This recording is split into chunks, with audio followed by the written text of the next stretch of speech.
welcome to the program. Well, fire authorities believe two major bushfires burning in northern New South Wales were possibly deliberately lit. Firefighters have described the fire activity on the ground as abnormal. Danica DeGiorgio is at the control centre in Casino. Danica, do we know yet when residents will be able to return home there? Tom, at this stage, they won't be able to return anytime soon, particularly given that there is still a lot of fire activity, particularly in Busby's Flat and Drake areas. Authorities gave an update a short time ago confirming that the fire front is now between 80 and 90 kilometres. Up to 30 properties have been destroyed. At this stage, they say it's homes, sheds and other agricultural products.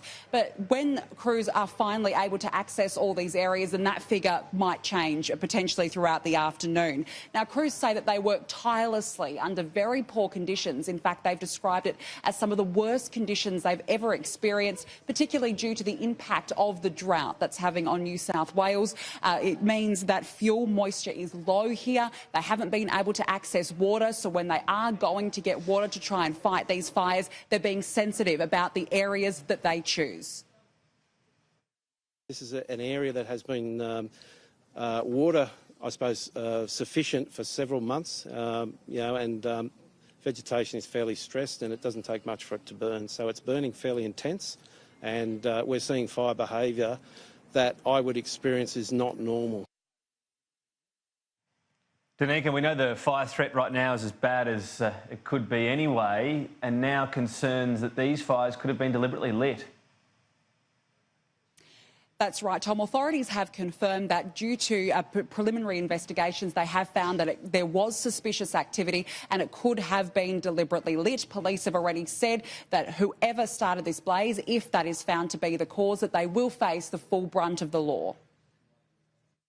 Friday evening at about midnight, we were called to a fire up in the Busby's Flat area, and our investigations have come back that there was something suspicious that's happened in that area. Richmond Police District has commenced an investigation in concert with the Rural Fire Service. We're being assisted with State Crime Command Arson Squad.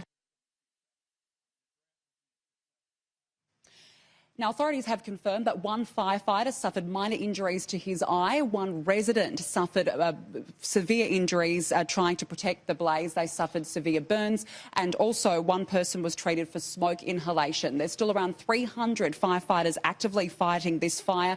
They are concerned about an area between the Bruxner Highway south this afternoon due to potential fire activity starting up again at this area. But a temporary evacuation centre does remain here in Casino.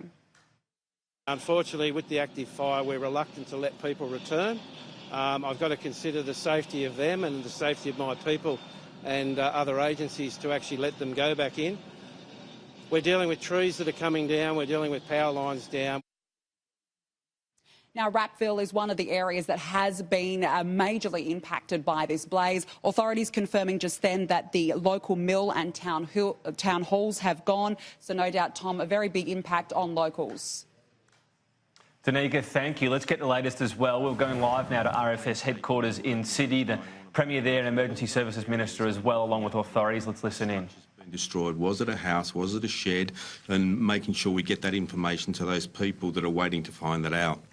It's easy to simply say it's a statistic, but it's someone's life and their property. Everything about them is contained within those properties. So it's important we get that information, but we are accurate when we go to them. So we're doing that work now. We're working very hard to get that as quickly as we can. We know people are waiting for that news, but we want to give them the correct news. So we'll get that information to people as soon as we can. And I think it's fair also to say that there is more than 100 power poles that have been burnt out in this fire.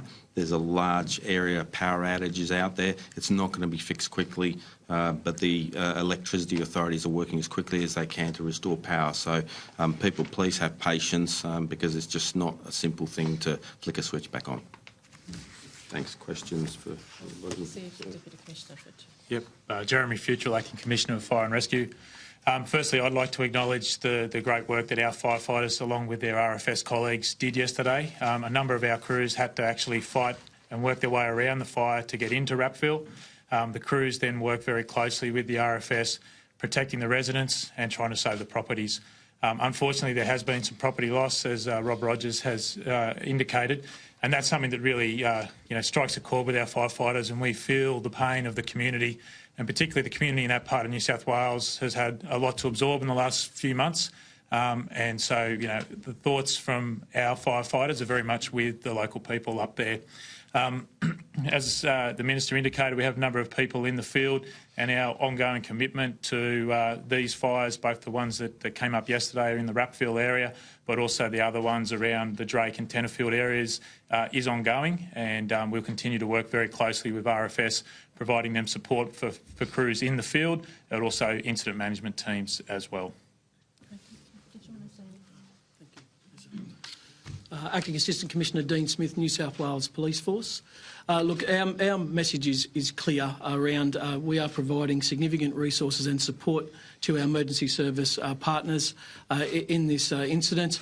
What is important for people to be aware of is that they need to stay clear of those areas. If they do not have a need to be in that area, then please do not attend or be in any way near those areas which are impacted.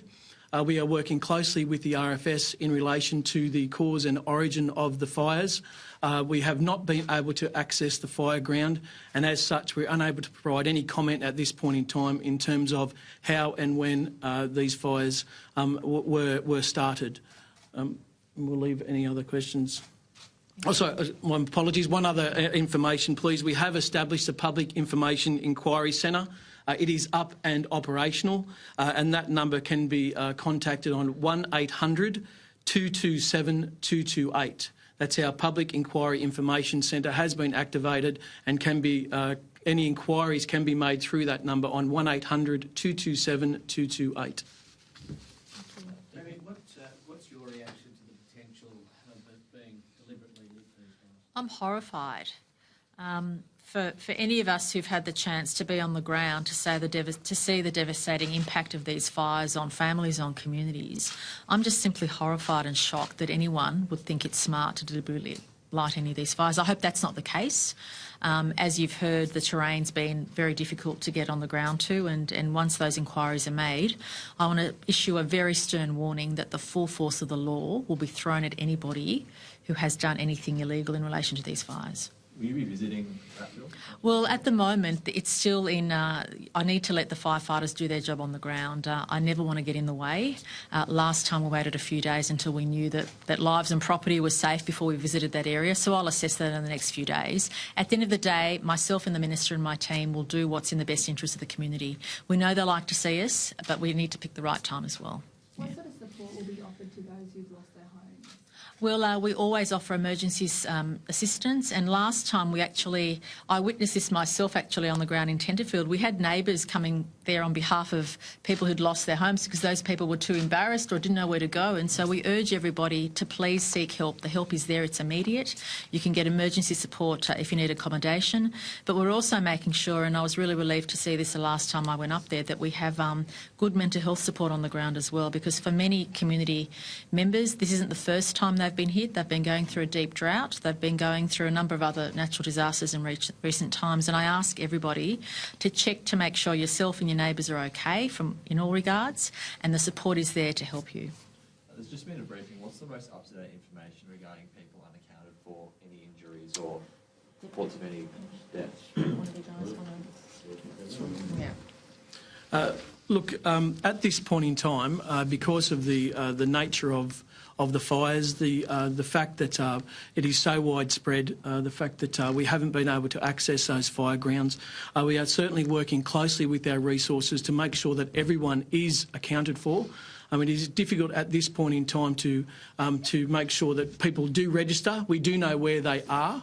And at this point in time, we are unable to fully confirm those numbers. However, we do have a number of people who are unaccounted for, but we do not know what that actually looks like at this point in time. Premier, how worried are you for the upcoming fire season, given it's not summer yet and we've already lost 44 odd houses? Oh, I'm extremely concerned, and I think the message that all of us should take from what we've experienced since the 1st of September is this is going to be a horrible bushfire season, and it's exacerbated by the deep drought that most of New South Wales is in. And that's why I want to commend all of our emergency service workers, volunteers, the leadership of our emergency services, because they have done a stellar job in getting out the community awareness, making sure we're all aware of what we're up against so that we can deal with it, but also a stern warning to make sure that everybody heed the messages that are sent. The communications improves every time there's an incident like this, whether it's through landlines, whether it's through mobile phones, whether it's through messages. We ask everybody to be alert and to please follow instructions, because your life or that of your neighbours could be in jeopardy if you don't follow instructions. Deputy Commissioner, how are the crews going? We know that it was brutal conditions. You know, especially around Ratville, there was power outage, they were fighting fires to get around. How's everyone going there? Look, the crews are certainly used to operating those sort of situations, which is probably an unfortunate thing, but they're more than capable of doing that. The particular crews that were working there yesterday afternoon worked through into the evening, and then we released those and brought a fresh crew in. And that obviously goes a long way to managing their welfare. I think a really important thing in this, though, is considering the fact that we're in for the long haul this season. So it's really important that we do manage the fatigue and well-being of our workers. So being able to rotate them lets them work hard, but also pull them out at the first opportunity, give them a break, and they can recharge their batteries and be ready to go. I think just the other thing I might just add is, in light of how long some of these crews have been going, we're actually calling in also for some interstate support. We're going to get some interstate firefighters to come in, man our trucks, and just give our firefighters a few days of downtime. So that request's gone out today, so we'll expect firefighters in the next couple of days to come into New South Wales and help just relieve some of those local crews and just give them a much needed break, particularly as we've got a couple of days of milder weather, to ensure that we're ready for the next hot weather burst. Great. Should Australian governments be doing more about climate change, given that we are seeing these really intense blazes early in the season? Look, if you're asking me about the protesters, is that your question? No. Right, well, I would argue... Okay, no. I would argue I can speak for New South Wales and say that we take those issues very seriously. But what is really important is to strike the right balance in these areas, and that's exactly what I feel our government does. We have a common sense approach, and I would encourage all of our citizens, if they have a strong view on these issues, to express that view responsibly. Great. Thanks, everybody. Thank you.